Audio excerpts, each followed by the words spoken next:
जी र यो परम्परासम्म मेरो आवाज सुनिदिनुभएका सबै आदरणीय दिदीबहिनी दाजुभाइहरू, आज अलिकति कम्युनिकेसनको ग्याप भएछ। मैले यहाँ आइपुग्ने समय 3:30-4 भनेको थिएँ, 1 बजेको प्रचार भएको मैले थाहा पाएँ। अब यो साथीहरू जुट्दै गर्दा ढिलो हुन्छ भनेर गर्नु या जे हो, 3:30-4 भन्ने गर्दा 1 घन्टा ढिलो आयो, आधी घन्टा ढिलो आयो भने त अलि लामै प्रचार जसबाट कमजोरी भएको अगाडि सक्ने आज भन्ने गरी जुर्मुराएर अगाडि आएको छ। यो बेलामा म सबैलाई शुभकामना आदरणीय साथीहरू, नेपाली कांग्रेस पार्टी सबैले देश बदलिनुपर्छ, खास गरी जनता मुभमेन्टको सिंहदरबारसम्म संसद भवन, मिडिया हाउसले, व्यापारी प्रतिनिधिले, तर सबैले बदलिनुपर्छ भन्दा भन्दै पनि सबै बदलिएको अवस्था छैन। बदलिने क्रमको सुरुवात तर भएको छ। जेनजीले भन्यो भन्दै गर्दा सबै एकैचोटि बदलिँदैन। बदलिने काम बिस्तारै बिस्तारै हुन्छ, तर कोही बदलिए पनि नबदलिए पनि बदलिने कामको सुरुवात भएको छ। नेपाली कांग्रेस पार्टीले गगन थापालाई सभापति र प्रधानमन्त्री उम्मेदवार बनाइराखेर विशेषबाट कांग्रेस बदलिएर आएको छ। यो बदलिएर आएको कांग्रेस सबैलाई सम्मान गर्छ, सबैलाई श्रद्धा गर्छ। यो मधेसको विकासको कालखण्डमा वीरभद्र मल्लदेखि दुर्गानन्द झाले योगदान गर्ने सबैलाई सम्झिन्छ। मधेस आन्दोलनमा जीवन गुमाएर संहिताको लागि लडेकाहरूलाई सम्झिन्छ। इतिहासमा कांग्रेसको कुशेश्वरले गरेको योगदानलाई सम्झिन्छ। कोही कांग्रेस हुनु होला, कोही गैर कांग्रेस हुनु होला, कोही भिन्न दलमा हुनु होला, जो दलमा भए पनि जसले यो मधेस र यो देशको रूपान्तरमा योगदान गर्नुभएको छ प्रत्येकलाई सम्झिन्छ। आज आउने बित्तिकै मैले यो ठाउँमा आएर उपस्थित हुन पाएँ। श्रद्धापूर्वक श्रद्धेय नेता गजेन्द्र नारायण सिंहको तस्बिरमा शालिगमा माल्यार्पण गर्न पाएँ। म तपाईहरु सबैलाई आग्रह गर्छु, हामीले विगतको इतिहासलाई सम्मान गर्नुपर्छ। इतिहास कांग्रेसको बसेर गरेको इतिहास सही, अरू ठाउँमा बसेर गरेको इतिहास गलत भन्ने हुँदैन। इतिहास इतिहासको रूपमा हुन्छ। श्रद्धा सबैले सदैव अग्रजहरूप्रति श्रद्धा गर्नुपर्छ। यो देश निर्माण गर्दै गर्दा पृथ्वीनारायण शाहको नेतृत्वमा निर्माण भयो। पृथ्वीनारायण शाह एक्लै लड्नु भएको थिए, उहाँसँग हाम्रा पूर्वजहरू, हाम्रा धेरै अग्रजहरू लड्नु भएको थियो।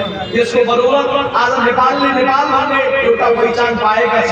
त्यसैले चाहे पृथ्वीनारायण शाह, चाहे पछिल्लो कालखण्डका राजा महाराजाहरू, जनताबाट जनताको घरमा जन्मिएर देशको लागि नेतृत्व गरिरहेका नेताहरूलाई सम्मान गरिँदै गर्दा दरबारमै जन्मिएको सही राजा महाराजाले गरेका कर्महरूलाई पनि हामी सम्झिन्छौँ। राजाहरूले गल्ती गर्दै गर्दा गल्ती दिने एउटा कुरा हो। राजाले गल्तीपछि गल्ती गरिरहँदै गर्दा राजा नागार्जुनको डाँडातिर पठाइराखेर जनताको हातमा गणतन्त्र आएको थियो, गणतन्त्रले शासन गर्ने एउटा कुरा हो। तर विगतको इतिहासमा गरेका कर्मलाई हामी सम्झिन्छौँ। दाङमा केही दिन अगाडि प्रदर्शन गर्दै गर्दा स्वर्गीय राजा वीरेन्द्रको शालिग पछाडि राखेर वीरेन्द्रको शालिगको अपमान गरिराखेर गरेको कुरा हामीलाई चर्चेको छैन। वीरेन्द्र राजा हामी सबैको हृदयमा आज दिवंगत भइसकेर पनि हाम्रो हृदयमा हुनुहुन्छ।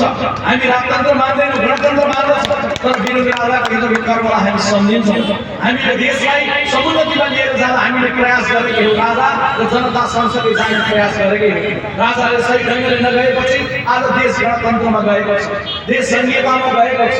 संहितामा हिँड्ने राजाको पालामा संहिता थिएन, शक्ति सबै सिंहदरबारमा केन्द्रित थिए। आज मधेस आन्दोलन सँगसँगैको जगमा देशले संहिता प्राप्त गरेको छ।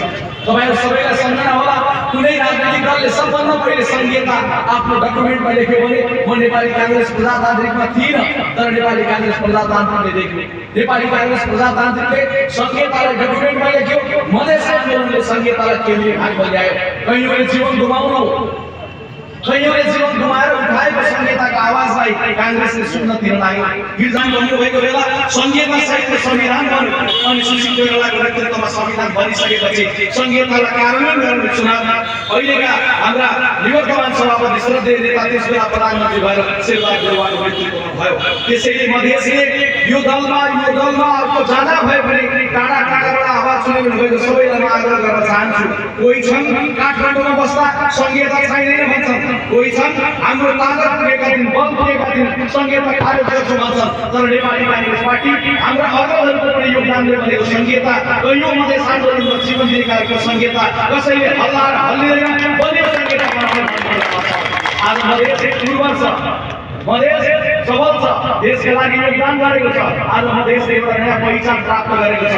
मधेस प्रदेश भनेर बनेको पहिचानमा यो मधेस प्रदेशको सुर्खाको समस्या हल गर्नु छ, मधेस प्रदेशको रोजगारीको समस्या हल गर्नु छ, यहाँ बिजुलीको साना साना विभेदहरूलाई हल गर्नु छ।